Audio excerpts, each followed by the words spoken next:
Hello, আসসালামু আলাইকুম। আজকে আপনাদেরকে দেখাবো সুন্নতি জামা কীভাবে কাটতে হয়। 45 ইঞ্চি লম্বা, 40 ইঞ্চি বডি, কোমর 36, 20 ইঞ্চি হাতা, 8 ইঞ্চি হাতার মুখ টিপ বোতাম হবে, আর 4.5 ইঞ্চি গলা, দুই পাশের সমান।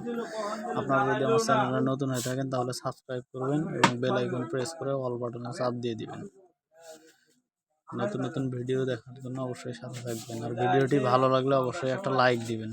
3.5 গজ কাপড় দিচ্ছে, আমি সমান দুই ভাগে ভাগ করে আবার দুই ভাগে ভাঁজ করে খোলা অংশটা এই বসে রাখছি। টোটাল 4 ভাগ আপনারা দেখেন, এই যে 2 ভাগে ভাঁজ করার পর আরও একটা ভাঁজ দিচ্ছি, টোটাল 4 পার্ট। খোলা অংশটা সামনে আপনারা ঠিক এইভাবেই করে নেবেন। সুন্দরভাবে কুচিগুলো সোজা করে নেবেন। এখন আমি উপরে আঁকা বাঁকা কাপড়টুক সোজা করার জন্য একটা দাগ দিয়ে নিচ্ছি। ঠিক এইভাবে আপনারাও দাগ দিয়ে নেবেন। সুন্নতি জামা অনেকেই গোল জামা বলে থাকে। আপনারা মনোযোগ সহকারে দেখবেন, স্কিপ করবেন না। এখানে বডি 6 ভাগের 1 ভাগ। আমার 40 ইঞ্চি বডি, 7 ইঞ্চি 2 সুত কম। আপনারা 7ও নিতে পারেন। 15 ইঞ্চি হাফ বডি, আপনারা 15 ইঞ্চি নিতে পারেন। হাফ বডি 15.5 ইঞ্চি, লম্বা হলে 16 ইঞ্চি পর্যন্ত নিতে পারেন। আমি আগে লম্বার মাপটা নিই, পরে নিব। এখানে দেখেন 10 ইঞ্চি বডি, 40, 4 10 40। এখানে ছিল 38, 9.5। এখানে রাউন্ড শেপ দিয়ে দিবেন। আর ফুটের মাপটা সবসময় পরে নেবেন। ফুটের মাপটা আমি 7 ইঞ্চি দিয়ে দিচ্ছি। ফুটের মাপটা সাধারণত 6.5 থেকে শুরু করে বডি অনুযায়ী 8 পর্যন্ত হয়। এখানে এভাবে হালকা একটু অ্যাঙ্গেল করে এখানে শেপ দিয়ে দিবেন। এভাবে সুন্দর করে শেপটা দিয়ে নেবেন। আমি ক্যামেরায় দেখা যাচ্ছে না পুরো টেবিলটা, এই কারণে আমি লম্বার দাগটা করে দিচ্ছি। দেখেন, এখন আমি লম্বার দাগটা দিচ্ছি 45 ইঞ্চি লম্বা। আমরা টোটাল নিব উপরে 1/2 ইঞ্চি সেলাই, 45.5, উপরে 1/2 ইঞ্চি সেলাই 45.5, আর নিচে 1 ইঞ্চি, নিচে 45.5, নিচে 1 ইঞ্চি। এভাবে দাগ দিয়ে নেবেন। প্রথমত সোজা করে দাগ দিয়ে নেবেন। এভাবে সুন্দর করে সোজা করে দাগ দিয়ে নেবেন। নেওয়ার পর এখানে শেপ দিবেন। যতটুকু অনেকে ঘের বাড়ায়, সাধারণত এভাবে আপনারা দাগ দিয়ে নেবেন। ঘের বাড়ানোর জন্য এখানে জয়েন্ট হবে।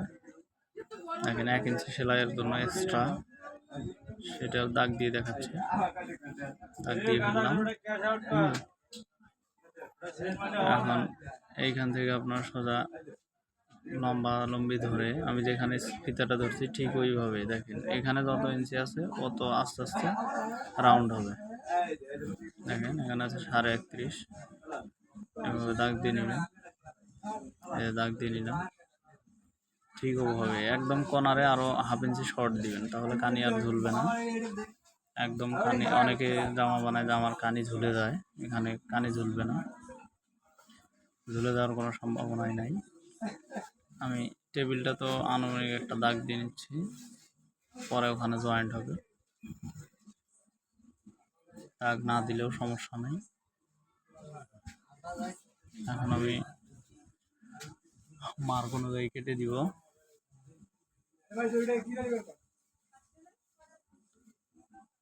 আবারও বলছি, আমার চ্যানেলটাতে যদি ভিডিওতে ভালো লাগে অবশ্যই লাইক দিবেন। আর একটা বিষয়, সেটা ছিল গলা। আমি সবসময় পরে লাগাই, সেলাইয়ের সময় গলা কাটিং করে, এটা বক্রমে কাটিং করে গলা ফিটিং করি একদম সহজভাবে। আপনারা সাবস্ক্রাইব করে আমার চ্যানেলের সাথে থাকবেন। ইনশাল্লাহ আমি ওই ভিডিওটা অতি শীঘ্র ছাড়বো, আপনারা দেখে শিখতে পারবেন খুব সহজভাবে গলা লাগানো। জন্য একটা লাইক এবং সাবস্ক্রাইব করে রাখবেন। গলা লাগানো একদম অত্যন্ত সহজ পদ্ধতি, একদম সহজ পদ্ধতিতে গলা লাগানো যাবে। এক্ষেত্রে আগেই গলা কাটিং করা লাগবে না, কাপড় কাটিং করার সময় কোনো গলা কাটিং করা লাগবে না। এখানে দেখেন আমি উপরের অংশটা নিয়ে জয়েন দিচ্ছি। 4 পার্টি আছে, দেখেন 4 পার্ট। আমি এখানে জয়েন্টের জন্য 1/2 ইঞ্চি 1 ইঞ্চি যাবে, এর জন্য এই কাপড়টা আমি 1 ইঞ্চি নিচে দিয়ে দিব। 1 ইঞ্চি ভেতরের দিকে দেখেন 1 ইঞ্চি ভেতরের দিকে দিয়ে দিলাম। সুন্দরভাবে দিয়ে নেবেন, দিয়ে ওই শেপটা আবারও পুনরায় দিবেন। শেপটা দিয়ে দিবেন বরাবর।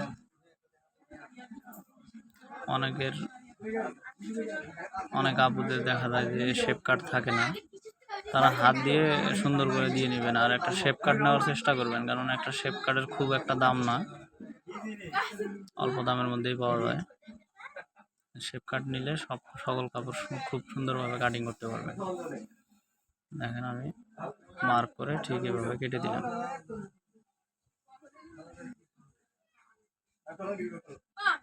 সেলাই অনুযায়ী মার্ক অনুযায়ী কেটে দিবেন। এভাবে জামা কাটিংগুলো অত্যন্ত সুন্দর হবে এবং জামার কোনো কানি ঝুলবে না এবং ফিটিংস হবে ভালো, দেখতেও সুন্দর লাগবে। এখানে কর্নারটা একটু বাড়তি হয়েছে, কর্নারটা একটু দেখবেন যে কর্নারটা বেশি যাতে বাড়তি না হয়, তাহলে খারাপ দেখা যাবে। এই জন্যই শেপগুলো খুব মনোযোগ সহকারে দেওয়া লাগে। ঠিক এভাবে শেপগুলো দিয়ে নেবেন। শেপ দেওয়ার পর আর কাটিং করা শেষ। বডি পার্ট কাটিং করা শেষ।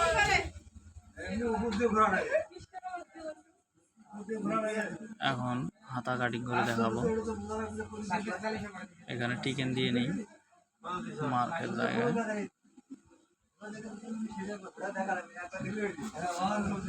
চিকেন দিয়ে নিলাম। এখন হাতা কাটিং, হাতা বাকি কাপড়টুকু এখানে 3 গজ 3.5 গজ কাপড় আছে, পুরো কাপড়টুকু লাগবে না, যদিও ফুল হাতা তবুও পুরো কাপড়টুকু লাগবে না, এটা 3 গজ কাপড়ে হয় আর কি জামাটা।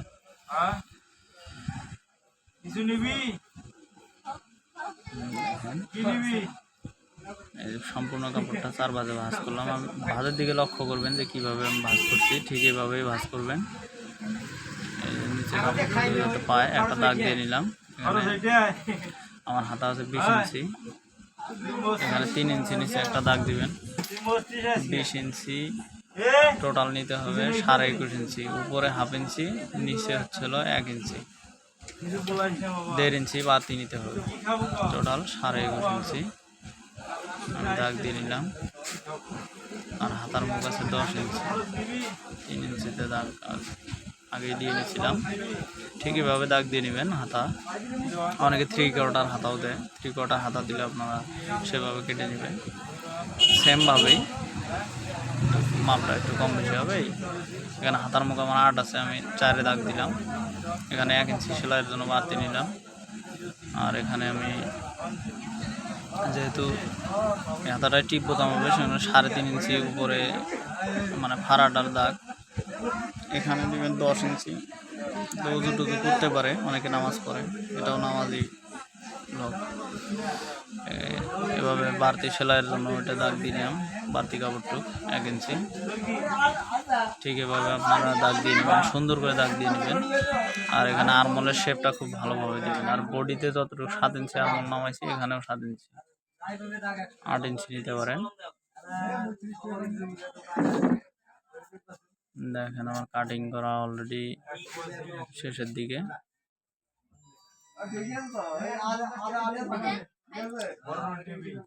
সম্পূর্ণ কাপড়টা 4 ভাঁজে ভাঁজ করে নিয়েছি, তাতে 8.5 ইঞ্চি হয়েছে, আমি হাফ ইঞ্চি কেটে ফেললাম। দেখেন 8 ইঞ্চি, আর জামায় বডিতে নিয়েছিলাম 7 ইঞ্চি ডাউন, হাতার আর বোনের মহল। আপনারা বডিতে যা নেবেন তার চেয়ে 1 ইঞ্চি বেশি নেবেন হাতা কাটিংয়ের সময়। আমার হাতা কাটিংটা সম্পূর্ণ শেষ।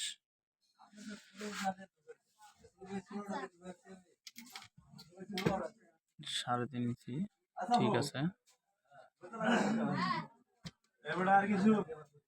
চিকেন দিয়ে নিলাম। খুব সুন্দরভাবে সেলাইটা করবেন, সুন্দরভাবে সেলাই করলে অবশ্যই ভালো লাগবে। যে কোনো কাজ মনোযোগ সহকারে করবেন। দেখেন জামাটা